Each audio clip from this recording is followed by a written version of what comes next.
Hi, it's Kamon Reynolds. I want to talk to you about three things real quick that's going to help you, I think, take your swarm control and your swarm catching success rate up quite a bit. I'm pretty excited about the last thing we're going to talk about. So this comb right here, you might want to get a close-up on this. Look how old this thing is. This is an old comb. Now, when people tell you that your combs are old at 3 years or 2 years, that's a baby. This is a comb that I got in the first 5 hives that I purchased 16 years ago when I was a brand new beekeeper and didn't hardly know what the difference between a nurse bee was and an old forager bee and all that kind of stuff. And you know, you just keep plugging away at it, and hopefully we'll all get better with time. We definitely have, and it's been quite a bit of a process and a bunch of learning curves, and it's still learning curves all the time. But this comb right here, you can see all the drone combs. You can see where the frame's just getting beat up, and there's all these holes, and that's from wax moth damage. Now, when we got this comb out of a hive this year, it was on the edge, because when we start getting combs that have a lot of drones, we stick them towards the edge of the hive, and it was completely full of honey and a little bit of bee bread, and we just said, well, this comb has about had it, and it has. So we put, plus it broke off, the frame end broke off up here, so you can purchase these from any bee supply company and repair any even young frames that you have that still have good combs. But so if we melted this down, we would get maybe a quarter worth of wax. You know, it might yield a quarter, maybe 50 cents, but I seriously doubt it. Wax is not worth all that much, and it takes a lot of time to melt it down. And beeswax is an important product, but compared to what this can do for us if we're wanting to set out swarm traps, it's not even close, because combs like this is what I use primarily to lure in swarm traps. We only put up about a dozen this year, and I know we caught at least 8. We caught 2 in one location, and these hives right here are ones we just yanked down, and they are massive. And there's a bunch of different tricks that you can use to lure bees into your swarm traps, but old combs is the best one that you can have.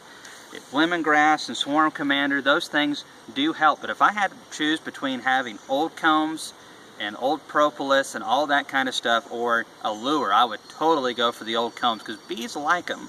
Now, this right here, you probably don't have any this old, but if you do have any that you think over time you're wanting to cycle out, just remember, as long as there's no diseases in them, there's no reason why you can't use them to lure in hives that are like this one. I'm fixing to crack this one open. Just real quick, we just pulled it off the stand. That was, it was about 5 feet off the ground.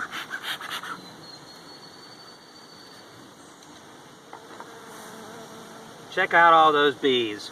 Free bees right there. Now the top box, we just threw it on some drawn comb because they were just so big they needed a lot more space. We're going to switch out the bottom box and get them on a normal stand, but we just pulled them down and did that really quick. So, I mean, look at that. If you broke that in half and sold it, I mean, it'd be worth a lot, and you just use an old comb like that.